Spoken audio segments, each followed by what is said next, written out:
Hey guys, so um this cycle was not supposed to be a tracking cycle, yet it has become one. And I will explain.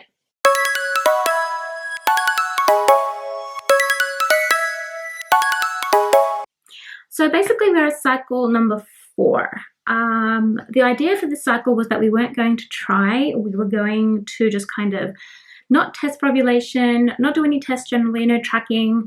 And we even decided not to try, like literally to avoid my fertile window. So yeah, that didn't really work for many reasons.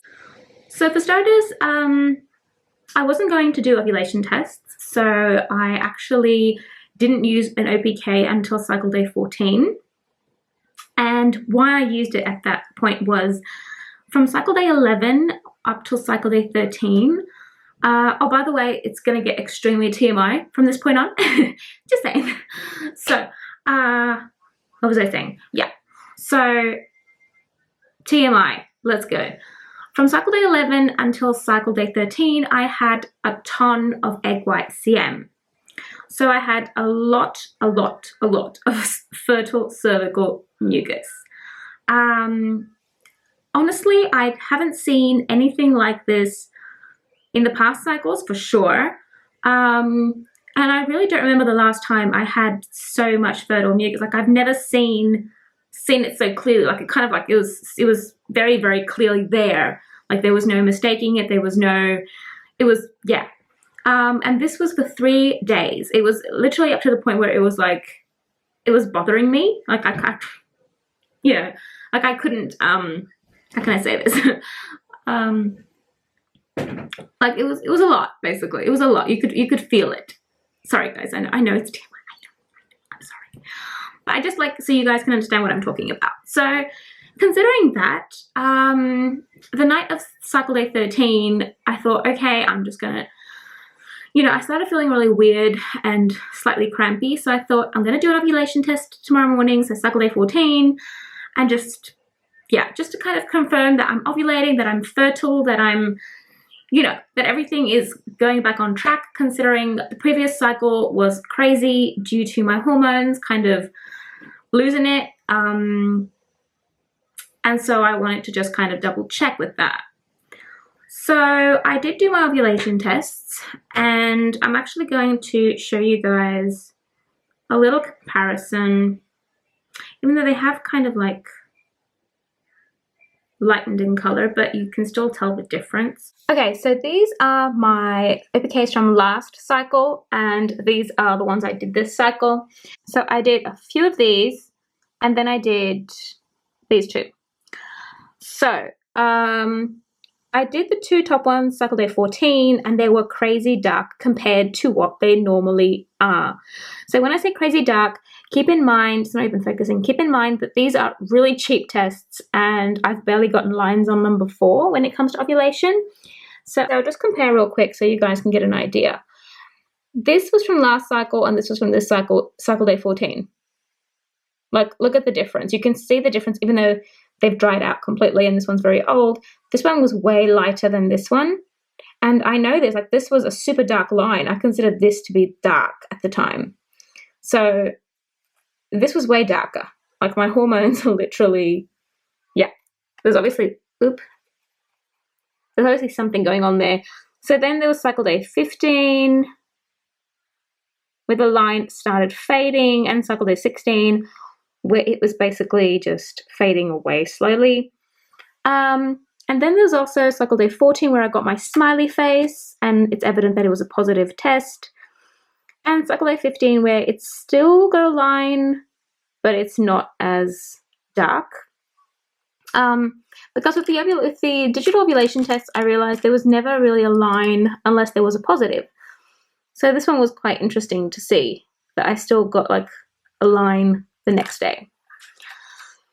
So these are my OPKs. So all that being said, with the OPKs, I got a really, really dark line. I was actually shocked at how dark the cheapie was, because of, as I said before, and as I've said many times, these cheapy OPKs never give me a very dark line. They barely, the first time I used them, they didn't give me a line practically at all. It was barely there. And yeah, and then last cycle there was something there, as you saw, and this time around it was way darker. So I don't know if that had to do with my hormones, but at the same time, the first response ovulation tests were getting positives. I didn't buy any new tests. I just used the ones I had because I wasn't planning on tracking, as I said. So yeah, so as I see it at this point, I believe, and based on how I was feeling and cervical mucus and everything, I do believe I ovulated on cycle day 14, not cycle day 15 like I normally, or think I normally did. So because I was feeling really crampy and just, yeah, on cycle day 14, and then cycle day 15, I felt completely normal. So, and then my cervical mucus changed on cycle day 15 completely. So yeah, so I ovulated. Now, that being said, let's go into the more like, so we said we weren't, sorry if you can hear banging, it's Angel. Don't know if you can see her. Where is she? Oh, she's from this side, sorry. There we go. We've got the little miss playing in the background as per usual. Sorry if that's annoying, guys. So we weren't going to try this cycle. We were going to avoid my fertile window, which we did pretty well up until cycle day 13, when we had a bit of a, again, we're going to get TMI. Yeah. So we had a little mishap, a partial mishap, I'll call it, because it wasn't a full-on mishap. It was, yeah, it was a half quantity kind of mishap, if you get what I mean. I can't get any more graphic than that.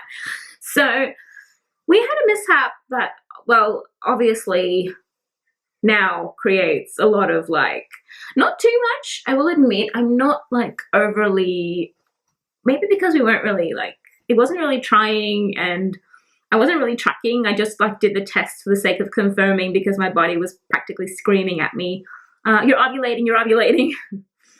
So I just wanted to confirm, but we did have the mishap. So automatically I am contemplating the notion that I suppose there is a chance I could be pregnant this cycle. Like there's always a chance if, yeah, if you've done the deed within your fertile window and literally one day right before ovulation. So right before ovulation, we had that little mishap and yeah, I don't know what could happen. I mean, honestly, I feel like this cycle was, or is, like we're still in it. I'm technically, I think 4 DPO today. I think technically what's going on is that my hormones were kind of subdued over the past months, past years, due to breastfeeding, and now suddenly they're like in overdrive because they've been let loose. So, yeah, Baba. Oh, really? So I feel like my hormones have been set free, set loose. They're just kind of like in overdrive. So I'm kind of feeling everything more, unless this is how it was and I've just forgotten because it's been like 2 years. Actually 2.5 if I count. Like if you count almost 2 years of breastfeeding and 2 years of breastfeeding and 9 months of pregnancy. That's a long time. So I don't really remember 100% if I had so much cervical mucus, for instance, or yeah, all this craziness. I will say I have been feeling kind of odd, but again, I'm definitely not counting anything as a symptom, anything like at all until 8 DPO. So, Baba, don't bang, please.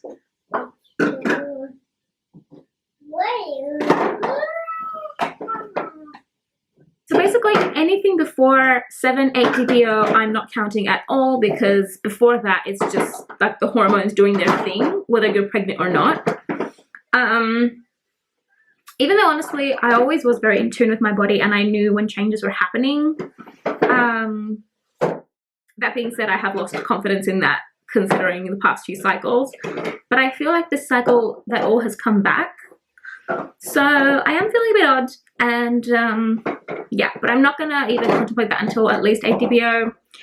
Of course, that being said, last cycle from 8 DPO moving forward, I did have pregnancy symptoms due to the hormones. So again, I don't know.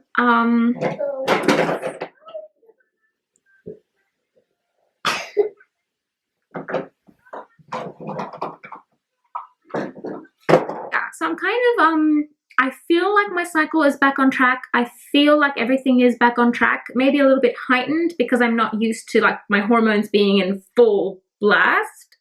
But yeah, so as far as testing, pregnancy tests, that kind of thing, if I do continue to have the feelings I'm having, I mean, at 4 DPO, tender breasts and feeling queasy and stuff like that is just like, I think it's my progesterone and estrogen, just everything kind of going crazy, and remembering that they exist, basically. So if I do continue to have symptoms after 8 DPO, I will contemplate testing like before AF is due.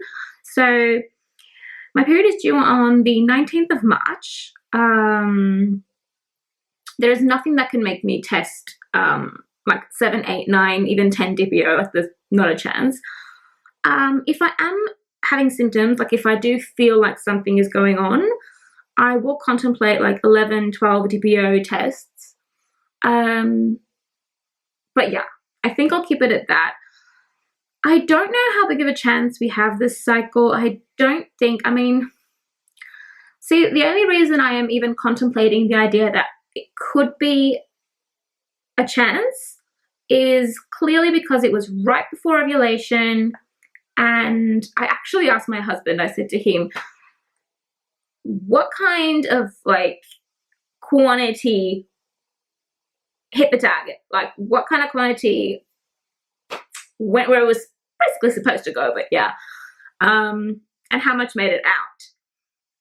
And he actually was like, it was a pretty good,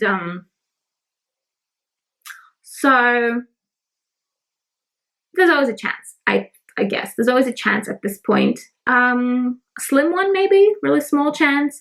I'm not keeping my fingers crossed over this. I'm not like overly, you know, thinking that, oh, I might be pregnant this cycle.